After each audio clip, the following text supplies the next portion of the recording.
Amen. Amen. Alléluia. Amen. Qui était avec moi depuis qu'on a commencé l'enseignement? C'est là 2 dimanches déjà. C'est le 3e, hein? Amen. Et je crois que vous avez compris aussi certaines choses qu'avant, vous ne compreniez pas avant, mais vous avez compris. Est-ce que vous avez fait un travail intérieur par rapport à ça?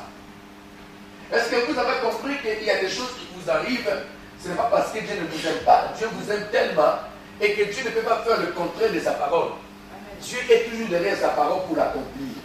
C'est pour cela que cet enseignement fait de sorte que chacun puisse recevoir une parole qui va changer son cœur, changer sa destinée, changer la direction qu'il avait prise. Et peut-être que le monde avait donné à cette personne-là une direction que lui ne voulait pas, mais par la force qu'il donne aux gens, par le nom qu'il peut donner à quelqu'un, peut changer sa direction et sa destinée. Donc c'est pour cela que la parole de Dieu va pousser un enfant de Dieu de changer de direction. La parole lui-même, c'est Jésus, quand il est descendu, il a dit, répentez-vous. La repentance, c'est le changement de direction.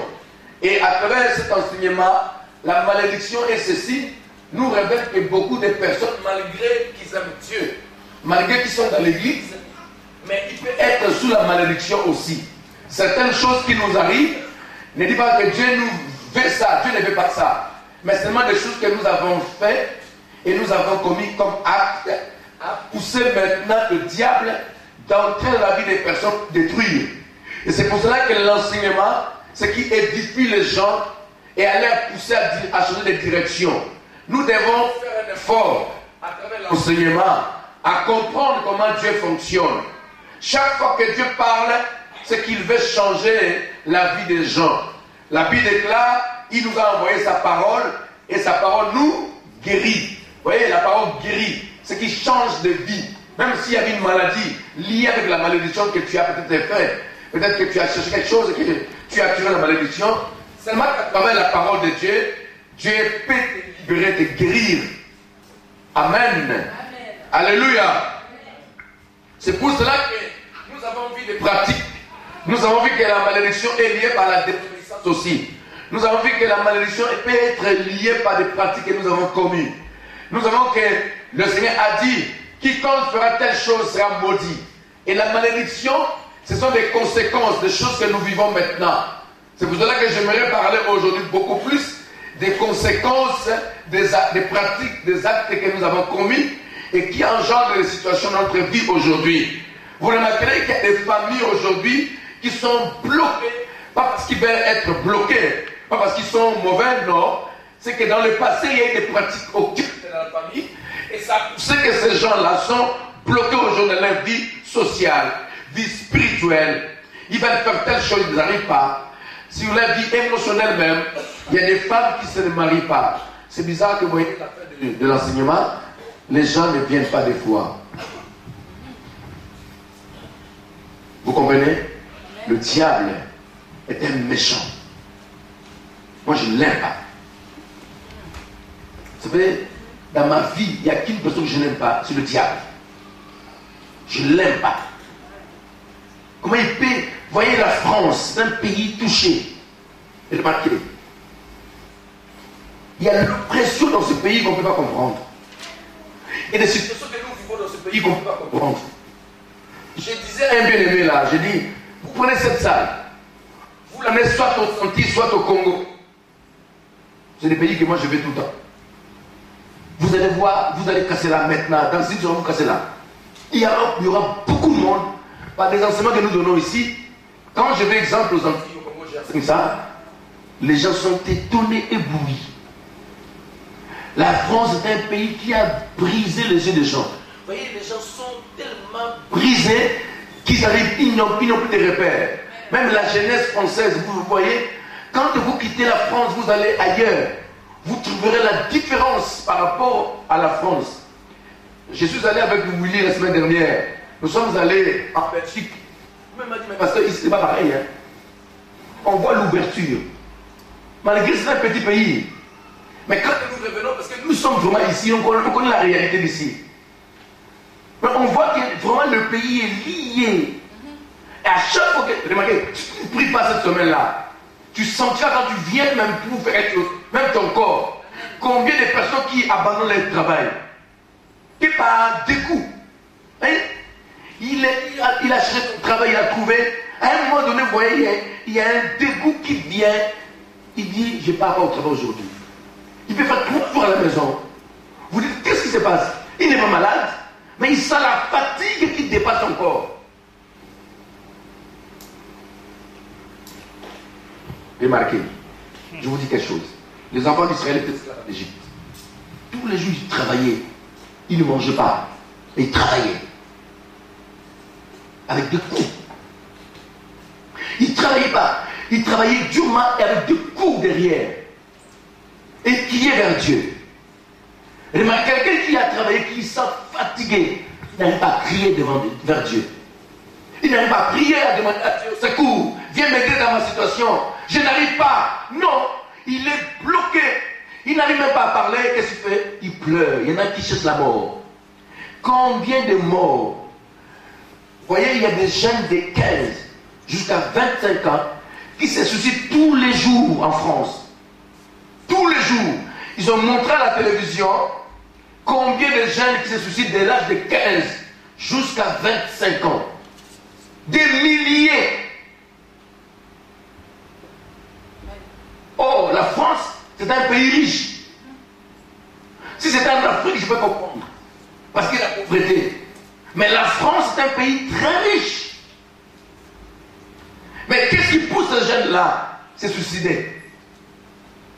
C'est l'œuvre des démons. Parce qu'en France, il y a des personnes qui... Bon, vous voyez, quand on parle de choses comme ça, des fois, les gens... Quand le pays est mal gouverné spirituellement, même s'il y a le confort, même s'il y a le bonheur, mais il y aura une poignée de personnes qui vivent ce bonheur-là. Le reste, nous voyons la souffrance en France partout. Qui est avec moi? Il y a l'oppression satanique, parce que tous les nuits que vous dormez, quand vous dormez la nuit, il y a des incantations la nuit qui les gens passent. Vous savez, tous ces gens riches là, vous croyez qu'ils sont là tranquillement dormis, ils doivent dormir chez eux? Regardez les yeux, vous allez voir. Vous comprenez qu'ils ne dorment pas. Regardez quand ils passent à la télévision. Regardez-moi ici, regardez-moi, regardez-moi. Quand tout ce monde-là passe à la télé, qu'est-ce que vous remarquez dans leurs yeux? Hein? Ils sont fatigués. Il y a des cernes de la fatigue.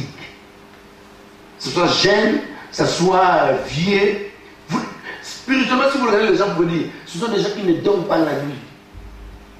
Parce qu'ils courent avec le temps, ils veulent aller loin. Alors ils font des incantations la nuit, ils ont des disciplines spirituelles la nuit, ils ne dorment pas, mais pendant que vous, chrétiens, vous dormez.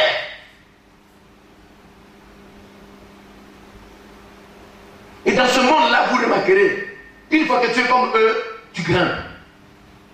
Tu grimpes, hein. Et quand est-ce que toi tu vas grimper maintenant spirituellement? Tu dors trop. Trop même. Les chrétiens, vous savez, nous les chrétiens sont des personnes qui dorment trop. Pourquoi? Parce que la nuit, il y a un combat. Le combat fait que tu dois, toi aussi, être un homme fort, le vaillant héros. Un homme qui ne se laisse pas aller par des situations, mais qui se tient debout de la prière pour combattre. J'avais dit bien, moi j'aime quand je vais aux Antilles, quand j'ai dit aux gens, à minuit, frère, je sors en prière. Oui, pasteur. Et tu remarques que demain matin, quand on commence le culte, les gens viennent dire, pasteur, hier soir, je me suis tenu dans la prière, à partir de minuit, j'ai senti des choses. Oh, le Seigneur m'a révélé. Parce que la nuit, quand vous dormez, mes frères, ils viennent voler. Réveillons-nous. C'est ça la fatigue que tu sens maintenant, parce que tu remarques toute la semaine. Combien de fois tu as prié? Toute la semaine. Regarde très bien. Toute la semaine. Combien de fois tu as fait la prière chez toi à la maison? Tu sais ton nom. Je ne te demanderai pas de venir dire parce que tu ne diras pas. Combien de fois tu as ouvert la Bible pour lire? Ça explique maintenant pourquoi tu ne perces pas. Combien de fois tu as pris le temps dans ta chambre? Seigneur, ma souffrance que tu ne vois pas. Toi qui as dit, venez demander que je suis venu, Seigneur. Est-ce que tu vois pas ce que je traverse? Seigneur, la Bible dit ceci. Tu n'as même pas de dire au Seigneur, tu as dit ceci dans la Bible. Parce que tu ne lis pas la parole. Dieu ne répond pas parce que toi tu pries. Il répond à travers tes promesses. Est-ce que tu as une promesse de la Bible? Amen. Si je pose la question à chacun, tout de rôle, de me citer une promesse de la Bible ici. Nous allons faire 2 heures ici. Vous allez fêter la Bible. Moi, si je dis, on commence par calice, une promesse. Vous allez voir, les gens commenceront à sortir un bain. Je vais aller faire pipi. Parce que la Bible n'est pas lue dans la semaine. Vous voyez, nous lisons, beaucoup viennent lire ici. La promesse de la Bible seulement. Dieu répond aux promesses. Dieu n'est béni pas parce que nous sommes ici. Dieu est béni par rapport à ton état. Jean dit à Gaius, je veux que tu prospères, mais qu'on prospère l'état de ton âme. Combien de fois tu as lu la Bible la semaine? Combien de fois tu as prié? C'est toi qui connais la réponse. Et ça explique maintenant ton état quand tu viens dimanche à l'église. Ça explique aussi quand quelqu'un vient devant pour prier, il sent la lourdeur. Parce que tellement que nous ne sommes pas ouverts, tellement qu'il y a des situations qui bloquent. Et quand vous êtes fait comme ça fait quoi? Ça étouffe la voix. Mais une fois que nous gênons, nous prions à la maison, nous lisons la parole, nous faisons l'expérience avec Dieu. Tu témoignes de ce que tu as dans la semaine. Tu vois ta soeur dans la semaine. Oh, ma soeur, on va lire un peu dans le livre d'Ecclésiaste. J'ai lu tel verset qui m'a touché. Je parle avec toi. Vous voyez, les gens ne lisent pas la parole. Le chrétien d'aujourd'hui ne veut pas être sauvé comme ça. Qui m'aime encore? Moi aussi, je suis dur. Hein? Non, je ne suis pas dur. Je dis la vérité. On ne sera pas sauvé parce que je viens à l'église. On sera sauvé si on a la vie de Jésus. Si on a Jésus. Si on a Jésus. Jésus, c'est la parole. Jésus, c'est la prière. Jésus, c'est la simplicité avec lui. Jésus, c'est la communion avec lui. C'est Jésus. Jésus a dit, moi et mon Père, nous sommes un. Et moi, je veux aussi qu'il soit un comme moi et mon Père, nous sommes un. Et avec la parole, c'est lire la parole. Alors, quand je vais vous prêcher la parole, cette parole sera nulle et sans effet. Pourquoi? Parce que tu n'es pas dans la parole. Jésus a donné une parabole, il dit, si quelqu'un écoute la parole, et qu'il n'y a pas des soucis de ce monde, alors il rend la parole sans effet. Parce que lui, son problème, ce n'est pas la parole, c'est la vie d'aujourd'hui. Il n'a pas de repères. Il ne vit pas normalement. Il est ici, mais comme il n'est pas là. Il pense à son travail demain. Il pense comment il va nourrir ses enfants. Il pense comment payer son loyer. Ils ont augmenté le loyer au jour d'aujourd'hui. Vous voyez, ils ont augmenté la TVA. Tout est augmenté pour que vous perdiez courage, que vous ne priez pas, que vous vous préoccupez que de ça, de payer votre loyer, de comment faire pour demain. Qu'est-ce qu'on va faire? On n'a pas acheté un appartement. Comment on fera? Vous voyez, tout ce temps que vous souciez de cela, le diable prend toujours beaucoup de place dans votre vie. Jésus a dit, ne vous inquiétez pas de ce que vous mangerez, de ce que vous vêtirez. Vous voyez? Alléluia. Quelqu'un me pousse à vous parler de ça. Quand quelqu'un se soucie de sa vie propre, de son mari, de sa femme, de ses enfants, de ses biens, vous voyez, il est là, il s'énerve parce qu'il n'a pas de moyens. Les moyens ne sont pas suffisants pour lui. Il n'arrive pas à subvenir aux besoins des enfants ou de sa femme. Alors la colère augmente et la pensée est touchée et il s'inquiète notre jour. Alors, qu'est-ce qu'il fait? On voit, il ne peut pas prier. Amen. Amen. Maintenant, vous remarquez pourquoi aussi il y a des situations comme ça aussi pour d'autres personnes. Nous avons vu qu'il y a des pratiques que nous avons commis dans le passé, dans la famille. Nous avons peut-être commis le péché que le Seigneur a interdit par ignorance peut-être. Mais la malédiction a touché aussi la famille. A touché et il y a des gens aujourd'hui bloqués. Vous voyez, quand on dit ne méprise pas ton père et ta maman, vous voyez les conséquences de ce mépris amène quoi? La malédiction. Et la malédiction amène quel signe qu'on saura que la personne, la mort. Première mort qu'on peut voir aujourd'hui, c'est la mort spirituelle. Deuxième mort, c'est la mort physique. Mais la mort physique ne fait pas naturellement comme ça, du coup comme ça. Ça va engendrer des maladies bizarres, des maladies cachées à l'intérieur. Vous remarquerez qu'il y a beaucoup de personnes au jour d'aujourd'hui, même ils gênent, mais en France, que j'ai constaté qu'il y a beaucoup de maladies bizarres. Qu'on n'arrive pas à déterminer cette maladie, ça vient de quoi? Et de qui ça vient cette maladie? Et les chercheurs d'aujourd'hui, ils donnent des noms.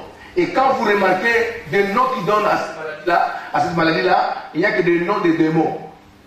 Quand vous lisez la Bible, et quand vous cherchez, vous allez trouver beaucoup de noms qu'on donne aux gens, aux maladies qui sont en Europe au jour d'aujourd'hui ou dans le monde.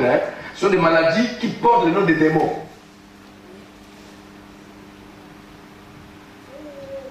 J'ai dit qu'aujourd'hui, je vais essayer de parler sur des conséquences des situations que nous avons faites. Je vais prendre le premier verset qu'on avait lu avec vous, Lévitique.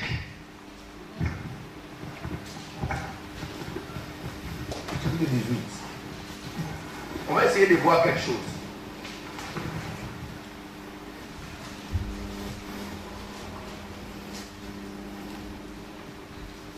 Et j'aimerais, on va lire, je ne veux pas que vous lisez là, vous lisez dans vos Bibles, c'est important. On va prendre l'Église chapitre 18.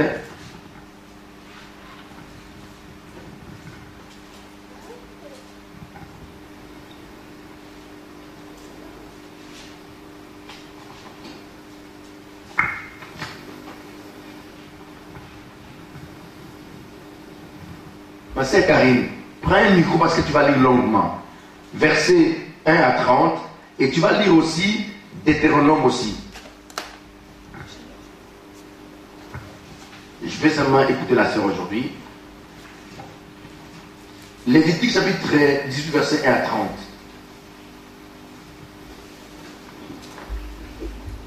Après, tu vas lire Deutéronome chapitre 27, 9 à 26.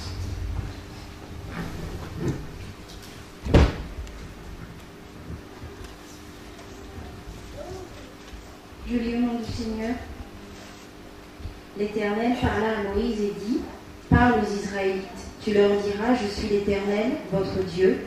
Vous ne ferez pas ce qui se fait dans le pays d'Égypte où vous avez habité. Oui. Et vous ne ferez pas ce qui se fait dans le pays de Canaan Oui. où je vous mène. Vous ne suivrez pas leurs principes. Vous pratiquerez mes ordonnances et vous garderez mes principes. Vous les suivrez, je suis l'Éternel, votre Dieu. Oui. Vous garderez mes principes et mes ordonnances. L'homme qui les pratiquera vivra par eux. Je suis l'Éternel. Nul de vous ne s'approchera de sa parente pour découvrir sa nudité. Je suis l'Éternel. Tu ne découvriras pas la nudité de ton père, ni la nudité de ta mère. C'est ta mère, tu ne découvriras pas sa nudité. Tu ne découvriras pas la nudité de la femme de ton père, c'est la nudité de ton père. Tu ne découvriras pas la nudité de ta sœur, fille de ton père ou fille de ta mère, née dans la maison ou née hors de la maison. Tu ne découvriras pas la nudité de la fille de ton fils ou de la fille de ta fille, car c'est ta nudité. Tu ne découvriras pas la nudité de la fille de la femme de ton père, née de ton père, c'est ta sœur. Tu ne découvriras pas la nudité de la sœur de ton père, c'est la proche parente de ton père. Tu ne découvriras pas la nudité de la sœur de ta mère, c'est la proche parente de ta mère. Tu ne découvriras pas la nudité du frère de ton père, tu ne t'approcheras pas de sa femme, c'est ta tante.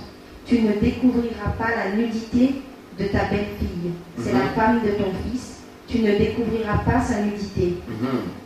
Tu ne découvriras pas la nudité de la femme de ton frère, c'est la nudité de ton frère.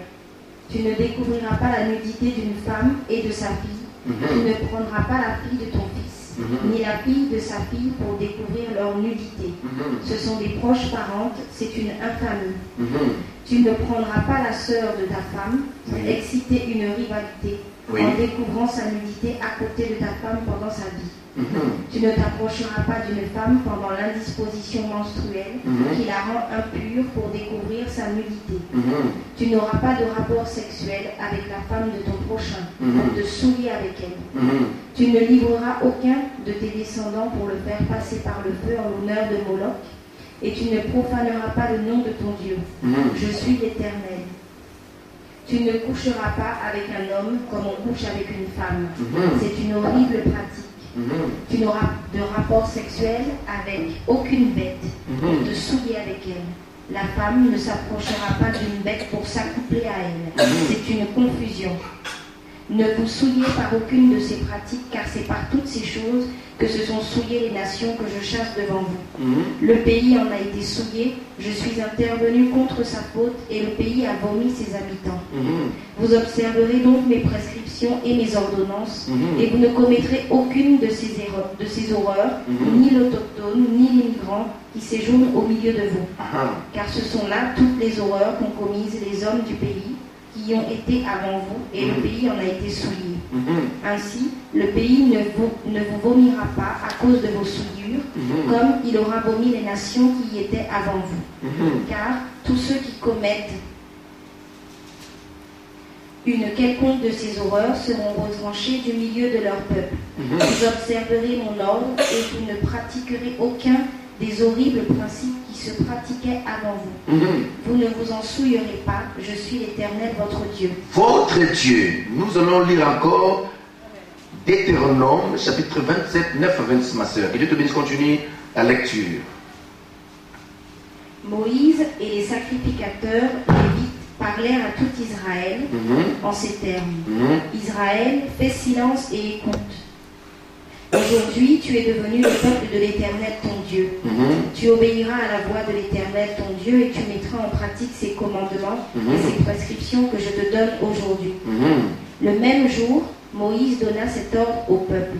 Quand vous aurez passé le Jourdain, Siméon, Lévi, Judas, Issachar, Joseph et Benjamin se tiendront sur le mont Garizim pour bénir le peuple. Tandis que Ruben, Gad, Aser, Zabulon, Dan et Nephtali se tiendront sur le mont Ébal pour prononcer l'imprécation. Les Lévites prendront la parole et diront d'une voix haute à tout Israël: Maudit soit l'homme qui fait une statue ou une image en métal fondu, horreur aux yeux de l'Éternel, œuvre des mains d'un artisan, et qui la place dans un lieu secret. Et tout le peuple répondra et dira Amen. Maudit soit celui qui méprise son père et sa mère. Et tout le peuple dira Amen. Maudit soit celui qui déplace la borne de son prochain, et tout le peuple dira Amen. Maudit soit celui qui fait égarer un aveugle dans le chemin, et tout le peuple dira Amen. Maudit soit celui qui porte atteinte aux droits de l'immigrant, de l'orphelin et de la veuve, et tout le peuple dira Amen. Maudit soit celui qui couche avec la femme de son père, car il soulève la couverture de son père, et tout le peuple dira Amen. Maudit soit celui qui couche avec une bête quelconque, et tout le peuple dira Amen. Maudit soit celui qui couche avec sa sœur, fille de son père ou fille de sa mère, et tout le peuple dira Amen. Maudit soit celui qui couche avec sa belle-mère, et tout le peuple dira Amen.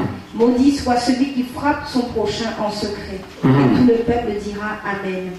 Maudit soit celui qui reçoit un présent pour répandre le sang de l'innocent, et tout le peuple dira Amen. Maudit soit celui qui n'accomplit pas les paroles de cette loi pour les mettre en pratique, et tout le peuple dira Amen. Amen. Vous remarquez là, ce sont des interdits que Dieu avait donnés à Israël quand le peuple allait rentrer dans la terre promise. Et vous devez comprendre, mes frères et sœurs, nous ne pouvons pas nous séparer avec Israël. Il y a une petite séparation seulement pendant le retour du Seigneur. Quand il va revenir, nous allons partir, Israël va rester. Parce qu'Israël sera délivré après notre enlèvement. Mais dans les principes, dans la bénédiction, dans la marche, c'est pareil avec Israël. Toutes les lois que Dieu a données, c'était pour Israël et pour le peuple racheté qui est nous aujourd'hui. Toutes les pratiques qui se sont passées dans le monde d'aujourd'hui. Je vous pose la question parce que vous êtes en France. Tout ce que la sœur vient de lire, vous ne le voyez pas à la télé, vous n'entendez pas à la télé, ni à la radio. Le journal ne parle pas de ça. Le journal ne parle pas de l'inceste. Le journal ne parle pas qu'un homme a pris une femme et sa femme. Le journal ne nous parle pas qu'un père a violé sa fille. On ne parle pas que d'une mère, une femme a pris un homme et le mari a pris sa femme et sa fille.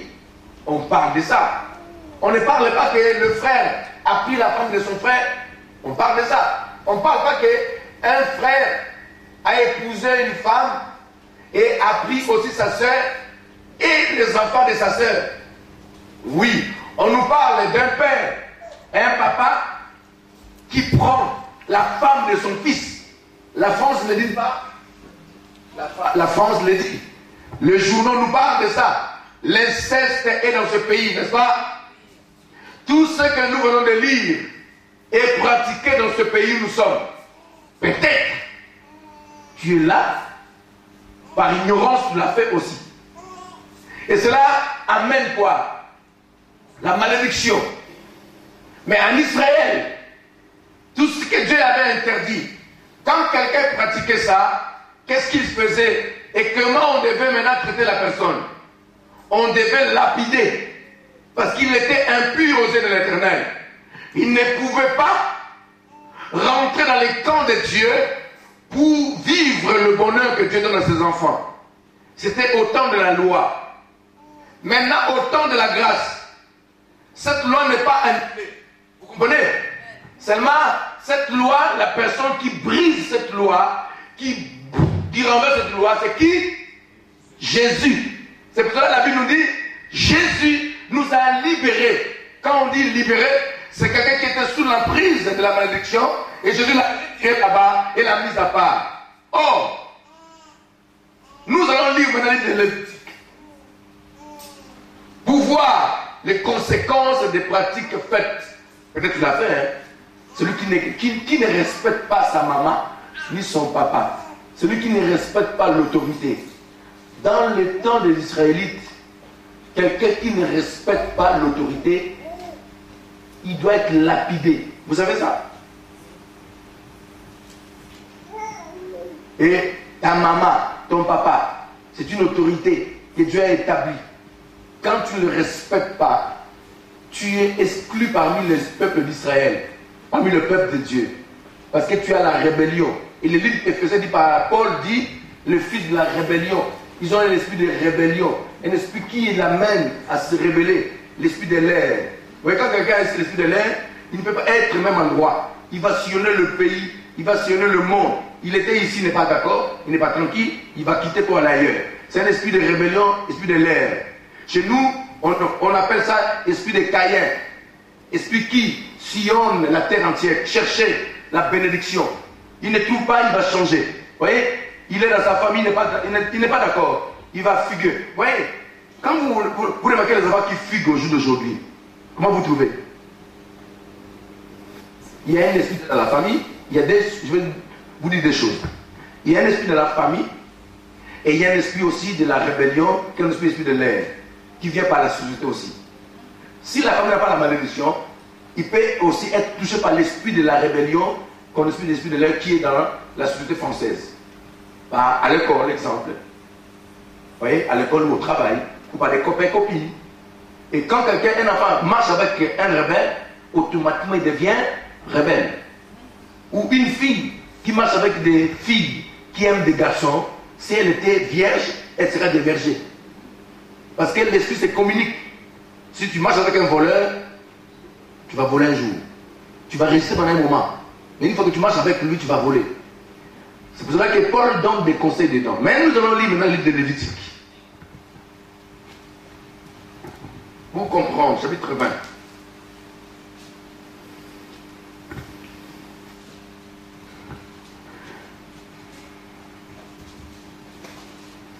Verset 8 jusqu'à 27.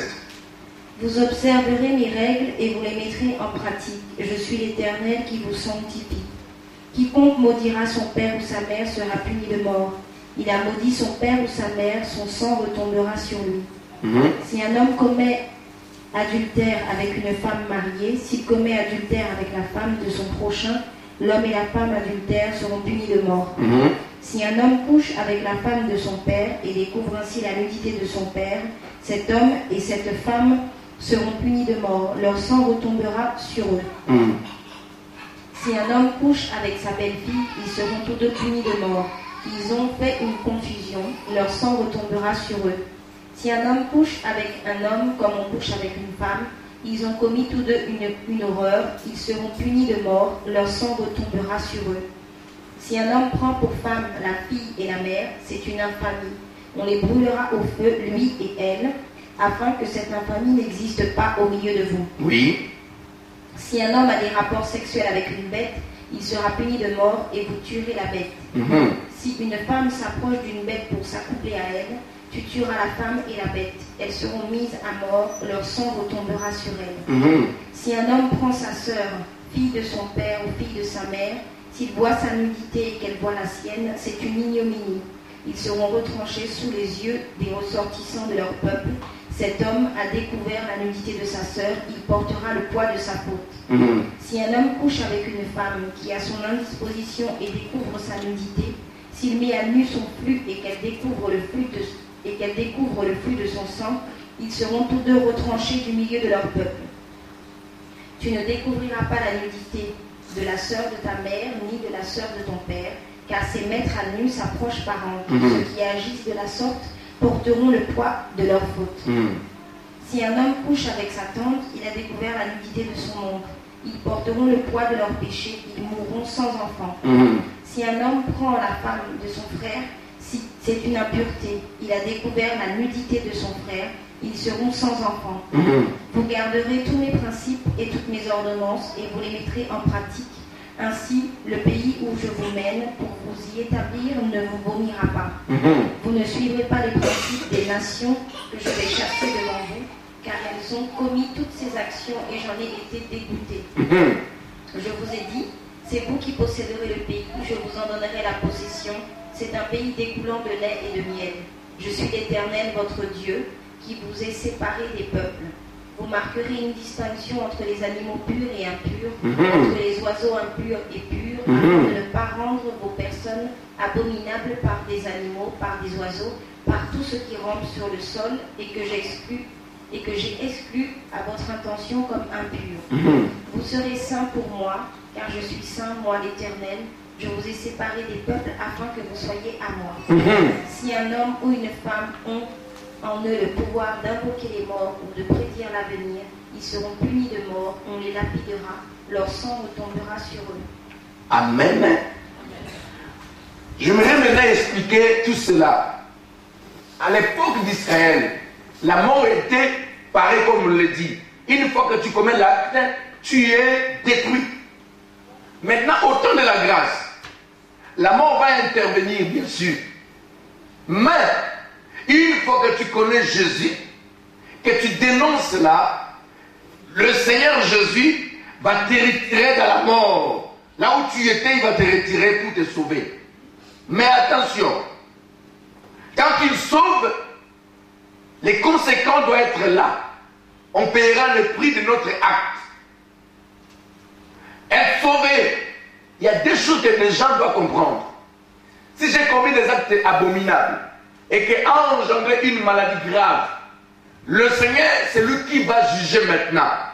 Il va regarder mon parcours sur la terre. S'il trouve que Josué est utile pour la terre et qu'il va me servir, qu'il va amener beaucoup d'âmes à être sauvées, il va me donner la vie. Il va guérir mon corps.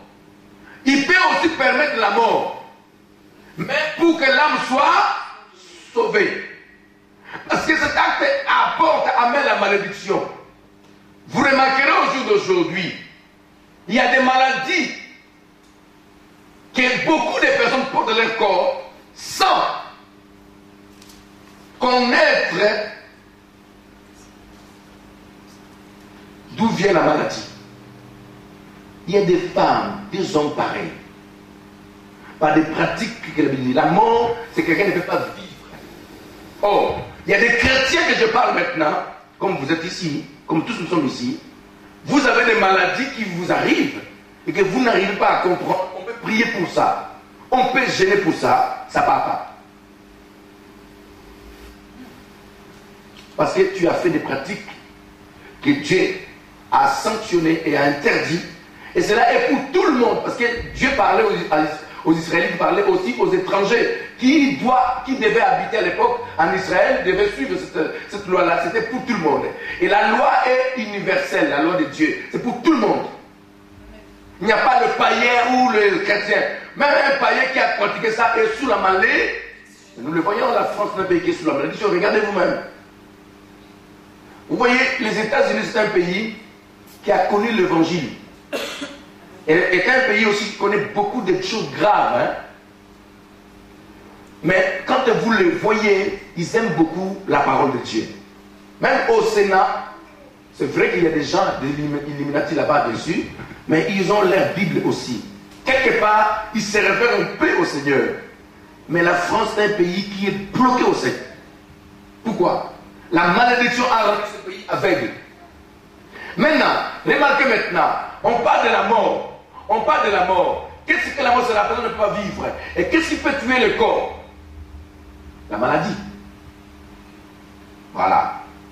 L'esprit va mourir par l'acte, le corps va être touché par le fait de l'acte qui va engendrer la malédiction, qui va rentrer dans le corps pour détruire le corps. On parle de maladies graves en Europe.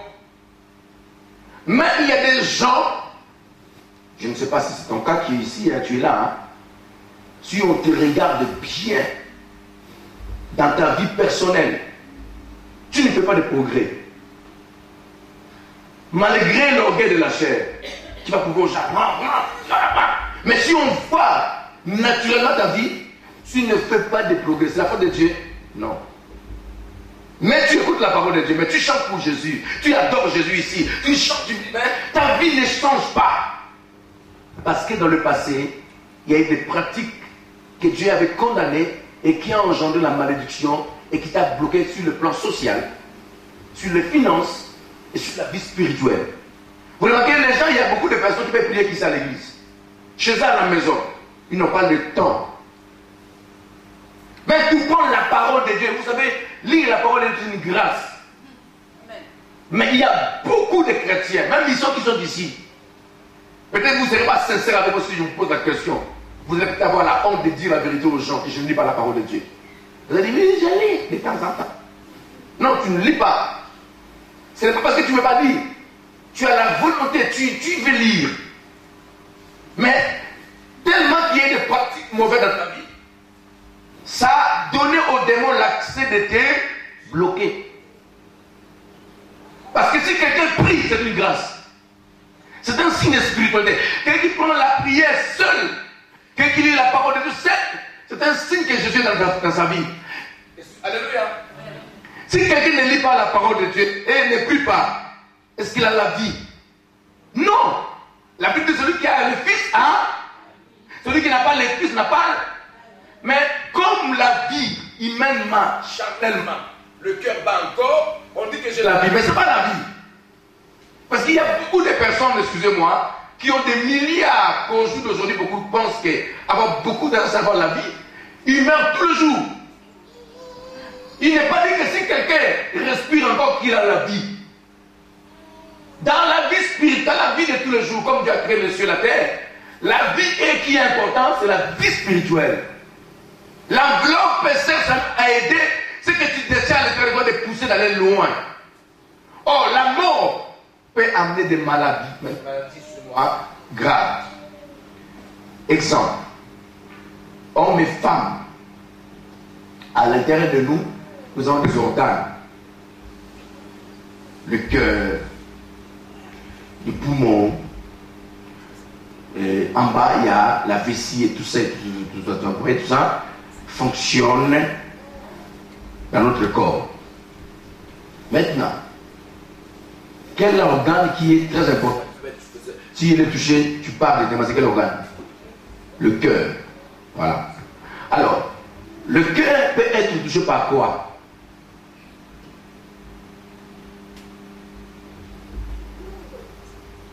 Par la pensée. Le cœur de l'homme, quand je pense tout le temps, ça commence à toucher mes nerfs. Et cet nerf va aller jusqu'à mon cœur, puis affaiblir mon cœur, parce que mon cœur n'est pas tout le temps rapidement par des pensées, par des soucis. Des fois, je peux dormir des heures et des heures à réfléchir sur un point que je n'arrive pas à comprendre. Ça touche le cœur. Une fois que le cœur est touché, tous les organes sont mal. Le cœur est le centre du corps. Quand mon cœur bat bien, c'est bien. Même mon organe, même mes reins sont mauvais, ils peuvent changer rapidement.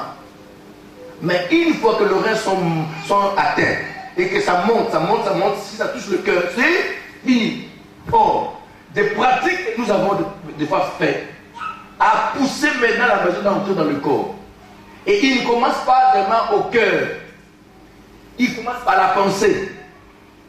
Il commence à nourrir ta vie. Il y en a qui n'ont pas l'envie de vivre. Vous voyez, tout ce qu'il fait ne reste pas. La vie sociale est bloquée, la vie émotionnelle est bloquée, dans son couple tout ne marche pas. Il fait ça, ça ne marche pas. Il fait ça, ça ne marche pas. Il va vivre ça. Mais parce qu'il y a une pratique que tu as fait, mon Dieu. Réfléchis un peu. Dieu n'est pas injuste. Dieu est juste.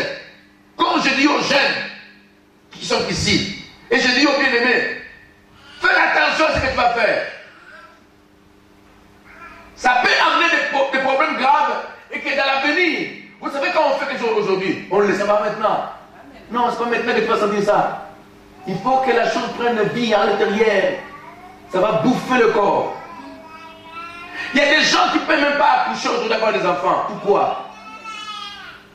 Est-ce que Dieu a créé un homme stérile? Dites-moi, la Bible dit que Dieu est... Non. Qui rend l'homme stérile? Des pratiques ou des choses faites dans la famille contre la personne. Il y a beaucoup de personnes qui ont sacrifié leurs parents, leur famille. Vous savez, en Afrique, c'est fréquent. Un père qui prend... il va faire, je ne sais pas comment, des pactes avec le diable. Il va sacrifier toute sa famille, ses enfants, sa femme et ses enfants. Vous remarquez, il y a des femmes belles qui ne se marient pas. Ou bien ils se marient mais ils n'ont pas d'enfants. Et on peut dire, mais qu'est-ce qui se passe? Parce que le papa est allé toucher la magie et a sacrifié toute sa génération. Vous remarquez, les enfants ne se marient pas. Moi, j'ai 6 filles à la maison. Et je sais qu'un jour, ils vont se marier. Ils vont se marier quand même. Je n'aime pas, moi, me soucier de ça. Si c'est conforme selon la parole de Dieu, ils vont se... Je n'ai jamais vu une femme rester sans se marier. Toute femme qui a des seins doit se marier. Jamais Dieu a créé une femme sans l'homme. L'homme est toujours avec une femme, et la femme est toujours avec elle. Voilà. Alors, il y a des personnes qui ont sacrifié leurs enfants pour avoir l'argent. Il y a des pratiques que quelqu'un a fait dans le passé. Oh, on n'a pas dit que quelqu'un a couché avec un être humain. Membre de la famille. Membre de la famille, soit oncle, soit tante, soit maman, soit papa, soit neveu, soit cousin, soit tante. Ça amène la maladie. Et cette maladie peut aussi bloquer aussi ses entrailles. Cette maladie peut aussi bloquer sa vie finance. Sa vie financière sur moi. Ça peut bloquer sa vie aussi. Pour se marier, ça devient un problème parce qu'il a pratiqué quelque chose d'impuni que Dieu a puni, Dieu a interdit. Et ça fait que ton mari te voit de loin, il dit, elle n'est pas belle. Il paraît que tu es trop belle. Ce qu'on appelle la mort. Maintenant, quand nous arrivons, nous acceptons Jésus, beaucoup ont honte de dire la vérité. Pasteur, moi j'avais couché avec mon oncle. Non. On dit, c'est la honte de dire ça, le pasteur va dire quoi? Mais tu seras bloqué. Pasteur, dans mon passé, j'ai couché avec mon neveu ou bien mon grand frère. Oh, en France et surtout les Européens, hein? Seigneur. Qui est Européen ici? Disons, celui qui est né en France, vécu en France, grandi en France, fait en France. Quand je parle de la France, même aux Antilles, les Antilles, c'est la France, hein? Lève ta main, je vais vous voir. Nous, je vais vous dire la vérité, hein? Moi, j'ai grandi en Afrique. C'est rare. C'est maintenant, c'est fréquent parce qu'il y a la misère. À notre époque, nous, moi, à l'année où j'étais né en notre pays, hein, ça, c'était pas vraiment fréquent parce qu'il y avait la peur. Parce que nos parents nous le disaient. On nous indiquait, on dit, on ne touche pas à sa soeur. On ne touche pas à sa nièce. On ne touche pas à la famille. Tu ne peux pas trouver. Et chez nous, c'était interdit. Et maintenant, comme il y a la misère et beaucoup de gens ont fait des enfants partis par là, Ça fait que les enfants que tu as fait à l'extérieur, comme ils ne se connaissent pas, ils peuvent aussi se marier. Vous voyez? Par erreur de naissance, parce que les parents, il y avait des hommes qui allaient faire des enfants à l'extérieur sans dire à leur femme, et les enfants ne se connaissent pas, et puis pouf, ça peut pousser l'enfant à coucher avec l'autre. Mais en Europe, ce n'est pas le cas. Ici, c'est naturel. Pourquoi? Premièrement, nudité. Si tu vois ta soeur tout le temps nue devant toi, et tu gardais à l'âge de 15 ans, un garçon qui a à l'âge de 15-16, c'est l'âge de puberté. C'est l'âge où tout le monde cherche. Maintenant, tu vois sa soeur toujours nue devant, qui passe. L'homme est attiré par la femme, n'est-ce pas? Ça fait quoi? Ça fait pousser les enfants à coucher ensemble, ils vont cacher. On voit au jour d'aujourd'hui des parents nus devant leurs enfants. Tu es célibataire, écoutez-moi très bien ce que j'ai dit, frères et sœurs. Alléluia. Tu es célibataire. Tu as des enfants. Ces enfants-là te voient qui grandissent à l'âge de 15, 16, 17. C'est l'âge de puberté. Vous savez qu'à l'âge de puberté, l'enfant cherche à découvrir ce qu'il est réellement. Maintenant, cet enfant n'a pas de frein. Si tu es léger, tu as de légèreté, s'habiller, en plus on vous a dit ici, il faut s'habiller sexy, voilà, sexy. À la maison, tu fais ta cuisine, petite jupe ici. Tu as mis de l'huile bien, ça brille. L'enfant dit, hey, moi je trouve qu'ici, j'ai trouvé ma femme. Combien en France des parents, des mères, jeunes mères, qui couchent avec leurs enfants de 15, 16, 17? Beaucoup. Je vous dis beaucoup, frère. Et la malédiction a amené la... Vous voyez la délinquance que vous voyez là? Ce n'est pas parce qu'ils ont fait comme ça. Hein. C'est la malédiction qui sort de la maison et qui va manifester dans la rue des choses qu'ils ont fait déjà. La femme qui n'obéit pas à son père. Vous voyez, il y a des filles, quand ils te voient, déjà, elles connaissent un homme déjà, à ton âge. Déjà, un enfant de 15 ans qui voit un homme de 70 ans, c'est grave.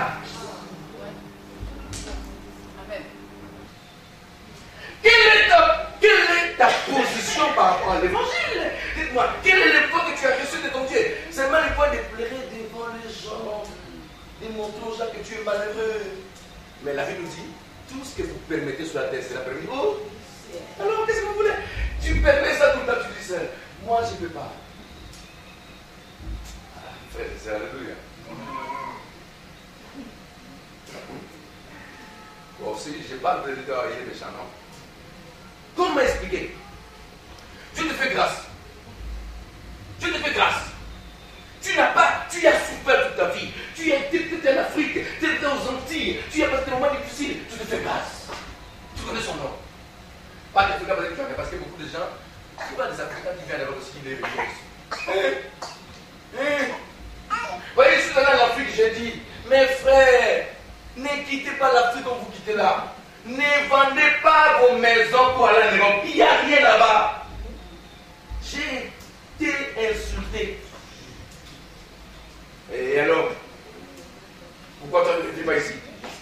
Si tu crois que c'est la misère, pourquoi tu ne vis pas? J'ai dit, mais non. Moi, il y a tous mes enfants là-bas. Hein? Je suis serviteur là-bas. C'est pour cela. Mais notre pays est en train de monter. Il faut rester ici pour bâtir le pays. Vous voulez tous quitter le pays pour venir faire quoi en Europe? Et là-bas, ils ne peuvent pas bouger. Vous trouverez des clochards dehors, ils ne mangent pas, ils souffrent, les gens mangent. Pourquoi? Vous voyez, cette église ne peut plus m'inviter. Le pasteur, quand on a dit au revoir, il dit, au revoir, passe là. Ok.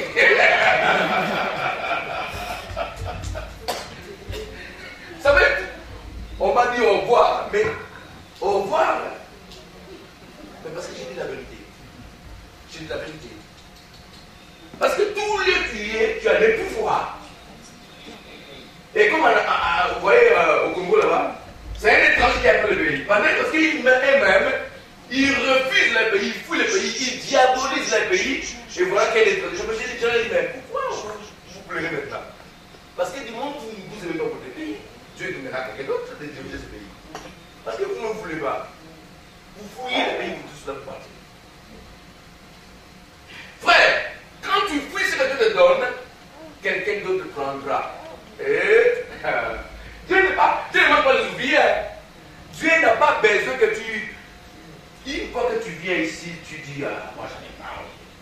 enterrant quelqu'un. Je me rappelle encore quand on était à la peine des filles, on chantait, nous on chantait, on chantait. Oh, tout le monde nous appréciait. Un jour, on a eu un frère. Ah non, il y a des gens qui savent chanter. Frère, on était dans une fête comme ça à l'église, et il a pris le micro. Quand il a lancé sa voix, tout le monde a regardé.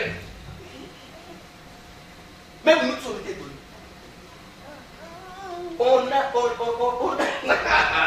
Tu te rappelles encore de ses frères. Quand il a chanté, nous tous on était là. Il a été recruté le même jour. Le même jour, le frère était recruté. Le même jour, le frère, il a chanté, les gens étaient contents. Parce que quand tu négliges ce que tu fais, Dieu va envoyer quelqu'un. Tu deviendras jeune. Tu commences à dire. Lui, il n'était pas ici, nous on a souffert. Tu souffres comment?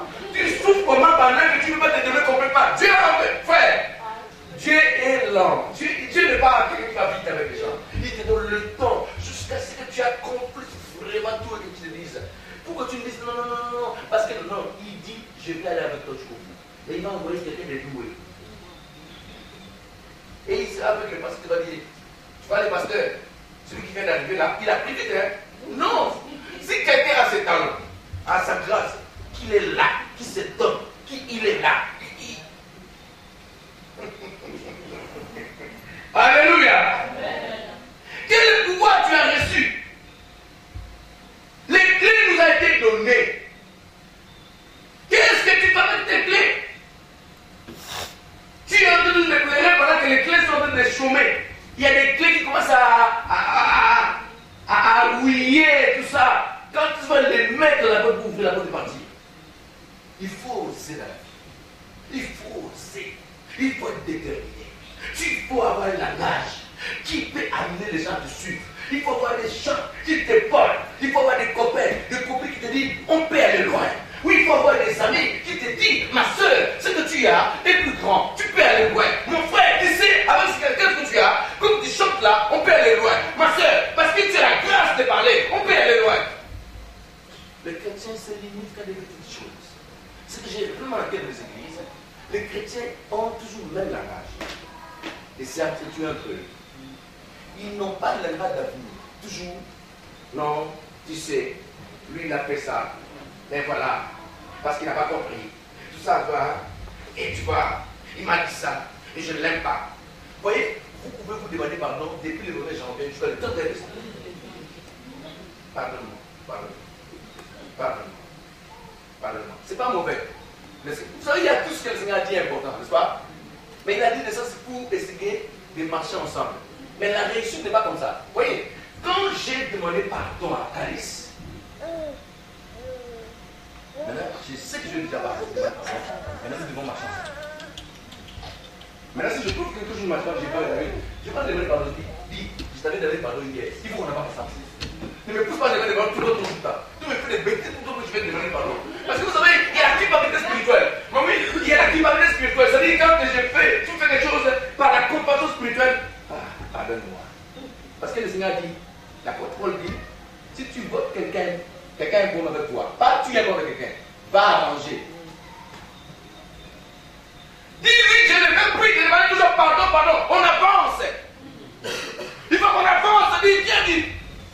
Jusqu'à quand on ira faire autre chose que pardon? Quel est votre pouvoir au juste que vous avez? Toujours bien passé. On dit ça, on dit le contraire. On fait ça, on fait le contraire. Le pasteur dit ça.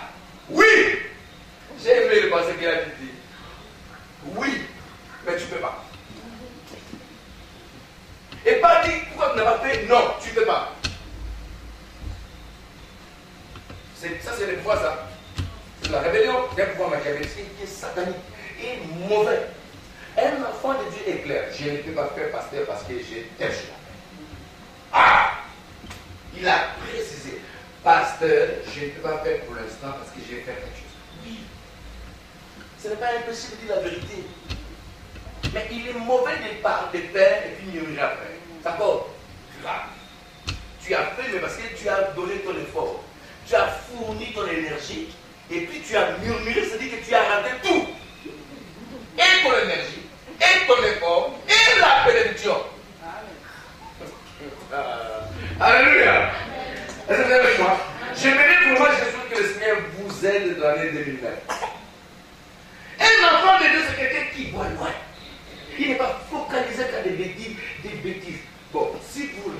entrez dans les endroits, dans ces champs-là qui excellent aujourd'hui, vous pouvez rentrer la complicité. Ils peuvent s'éclairer entre eux, mais ils arrangent autour d'un verre. Autour d'un verre de vin ou d'une champagne, je ne sais pas comment ils arrangent. Ils rigolent. Nous, autour de la parole, on arrange des choses. Autour de la parole de Dieu. Frère, cette année, il faut qu'on fasse ici. Pasteur, cette année, il faut qu'on excelle. Pasteur, il faut qu'on fasse ici. Pasteur, qu'est-ce qu'on fait? Quelle décision prendre maintenant? Il faut qu'on avance, pasteur. Parce que nous voulons aller de l'avant. Pasteur, qu'est-ce qu'on fait? Combien de personnes j'ai conseillé? Fais ça, fais ça. Mais quand ça vient d'un homme, ils oublient. Et puis, je n'aime pas ce langage-là. C'est un être humain. Moi, je suis pas un être humain. Je suis un homme spirituel. Je ne suis pas un homme que vous désignez. Vous ne savez pas la grâce que je porte. Désigne-moi comme un homme de Dieu. Je n'ai pas besoin que tu m'adores, mais respecte-moi. Dis-moi la vérité, ce que je suis. Quand vous dites que c'est un homme, c'est là qu'il est dans le péché. Il est dans les erreurs, il est dans le mal. Il était un homme. Moi, je suis un être spirituel. Mais je suis aussi un homme, bien sûr, mais ne désigne pas dans le sens comme si il a toujours des choses mauvaises. Vous savez, il y a des choses, hein? Ah, c'est un homme, vous comprenez, c'est un homme. Pour dire que lui là, comment j'entends? Si c'était lui, moi je ne serais pas ici. C'est diabolique ça. Je vous dis la vérité. Combien? Alléluia! Mais je vous dis la vérité. Si c'était lui, je ne serais pas ici. Je vous entends dire ça tout à l'heure. Bon, attendez. Combien de personnes sont venues dans cette église que je fais du mal? On vient toujours parce qu'il y a un homme. Je ne vois pas Jésus. Jésus est Yaka. Viens avec. S'il vient ici, va rester ici. Si Jésus vient ici, tout le monde va mourir. Mais oui, lisons la parole. Alléluia. Si Jésus descend ici, on va mourir. Parce que son pouvoir, sa puissance, on ne peut pas supporter. L'apôtre Jean, dans l'île de Patmos, il a besoin un ange. Qu'est-ce que ça lui dit? Il était tombé raide mort. C'est l'ange qui l'a touché, il l'a réveillé. Il dit non, un ange. Bon, imagine-toi que Jésus lui-même descend ici. C'est pour cela qu'il a mandaté des ordres. Respectons-nous. J'ai porté une grâce. Si je te donne mon micro, venir parler ici, tu vas commencer à raconter des bêtises. À dire ta vie, à dire tout ce qu'il faut dire pour que tu puisses accomplir. Ouais. Mais le Seigneur m'a fait grâce quand même de te parler. Il m'a fait grâce de te parler de choses que tu peux te donner. Parce que c'est une grâce. Donc si tu reconnais la grâce, tu seras béni. Mais si je fais une bêtise, tu peux me voir. Mon pasteur, je t'aime. Mais est-ce que tu as fait la pas dit? Et tu pries pour moi. Mais il ne faut pas utiliser le langage charnel. Est-ce que vous comprenez? Qui est avec moi?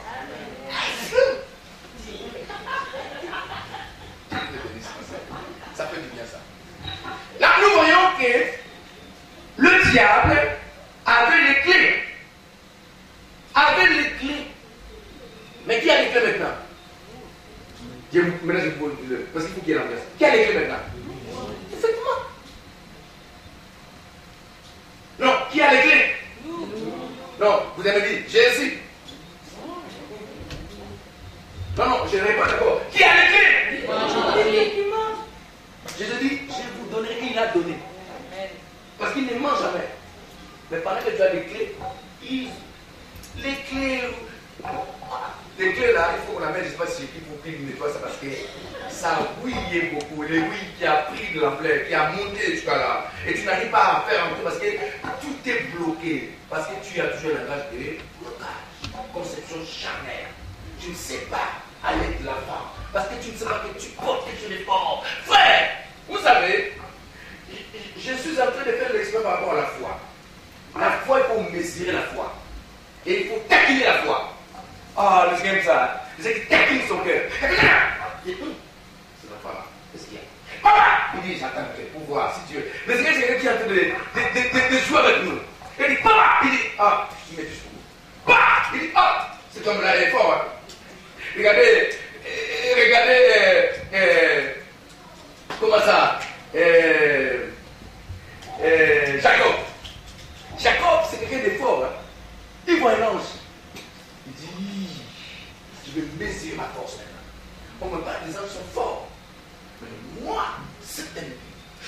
laisserai pas.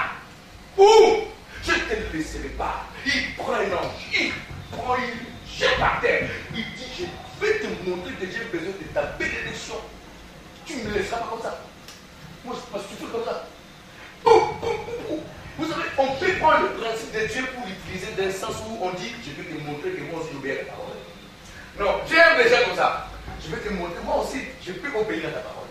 Je vais te montrer, moi aussi, je peux te résister jusqu'à ce que tu me bénisses. Je ne te laisserai pas jusqu'à ce que tu me donnes ce que je veux. Et tu prends, dis, moi je vais me consommer pour toi, pour que je vois ce que tu veux faire. La foi, ce sont des choses qui touchent Dieu. Quel est ton pouvoir? Regardez, le pouvoir, c'est un être de lumière. C'est un pouvoir complet, n'est-ce pas? C'est pas un pouvoir d'état, comme on dit, partiel, un pouvoir complet. Parce que nous avons reçu le clé. Alléluia. Alléluia. Alléluia. Vous voyez les lettres, je vais m'arrêter là parce que vous voulez que je finisse là ou on arrête là? Je ne préfère pas abuser de vous quand même. Hein. De votre temps, il faut que je puisse aussi. Je vais finir sur le verset 2 Timothée, s'il vous plaît. Rapidement. 2 Timothée, je finis. On va lire et parler un peu, je finis. 2 Timothée 1.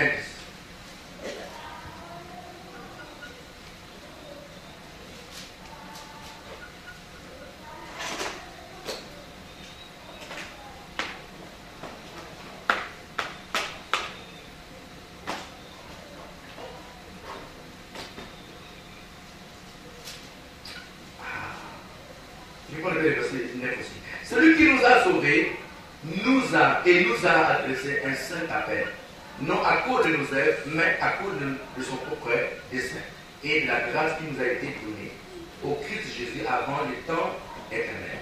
Cette grâce a été manifestée maintenant par l'apparition de notre Seigneur Jésus-Christ, qui a réduit à la puissance la mort et mis à la lumière la vie et l'incorruptibilité par l'évangile. C'est pour cet évangile que j'ai été établi prédicateur, apôtre et docteur.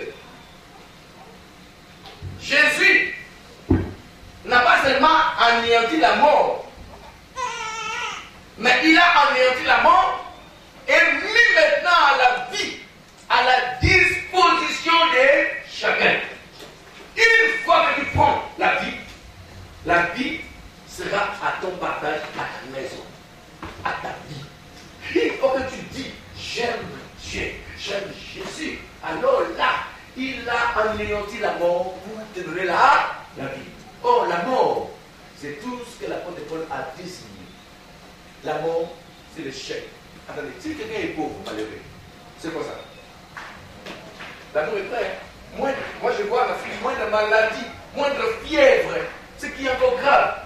Dans les pays de tiers-monde, vous trouvez des petites maladies ici, que personne ne va mourir avec, et ils meurent. Ils vont mourir pour une petite maladie. Parce que, et puis, vous voyez, en Afrique, pour aller à l'hôpital, qui ont de la combien en Afrique? Moi. Si vous n'envoyez pas l'argent, il va mourir. Parce que le médecin ne traite pas sans. Et si vous négligez, il va mourir.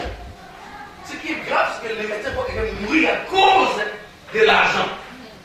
Au lieu de traiter comme ici, vous allez à l'hôpital, on vous traite et vous payez après. Là-bas, non. Avant, c'est de l'argent. Même une fiche, pour que vous soyez consulté, vous voyez, il y a des fiches là-bas. Mais si tu n'as pas l'argent, tu n'as pas de fiche et tu ne seras pas consulté, et on ne te donne pas les médicaments, tu vas mourir. Parce qu'on ment. Mais dans ces pays, il y a des chrétiens. Comment ils vivent à la foi? Tu peux avoir ton frère qui est chrétien là-bas. Des fois, il ne te demande pas beaucoup. Mais Dieu pourvoit ses frères. Oui, et il croit tellement. Je vous ai dit ici une fois que j'étais parti en Afrique et dans une église, je suis allé le matin parce que c'était le 31 décembre et le 1er. Il y avait aussi un culte, je suis allé et j'ai entendu une dame. Ça m'a beaucoup frappé. Avec une douceur. Oh, j'ai dit, il y a des gens qui m'ont dit, oh Seigneur. Vous savez, il y a des qualités de personnes quand tu vas dire, elle croit. Il a dit, mais frère, alléluia. On a dit, amen. je suis venu pour témoigner mon Dieu, il est vraiment merveilleux. Bon, moi je m'attendais à un grand témoignage. Vous voyez, quand on regarde l'Europe, on attend une voiture, une maison. Vous voyez, on dit, ah, Dieu m'a donné une voiture. Mais il dit, vous savez, hier, avec mes enfants, on était à la maison, mais on ne sait pas de quoi on va manger. Vous voyez, les temps, tout le monde attend quelque chose qu'on peut manger. Mais comme on n'avait rien, on a pris le temps de la prière.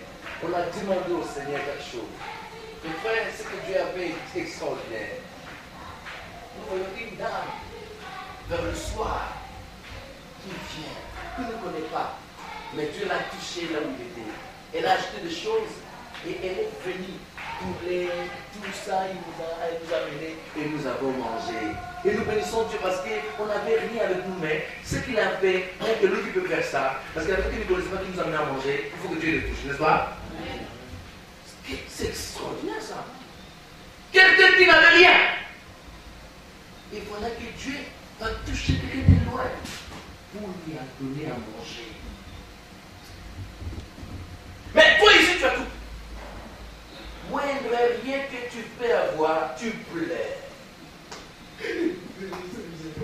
Moi, qu'est-ce qu'on fait? Parce que tu croyais venir en Europe, c'est la réussite. La réussite, c'est Jésus. Ce n'est pas l'Europe. L'Europe souffre maintenant. Vous voyez la crise là? Allez dans la banque demander l'argent, vous allez voir. Des papiers, des tonnes de papiers. Et puis vous regardez pas tout. Monsieur. Pas bien.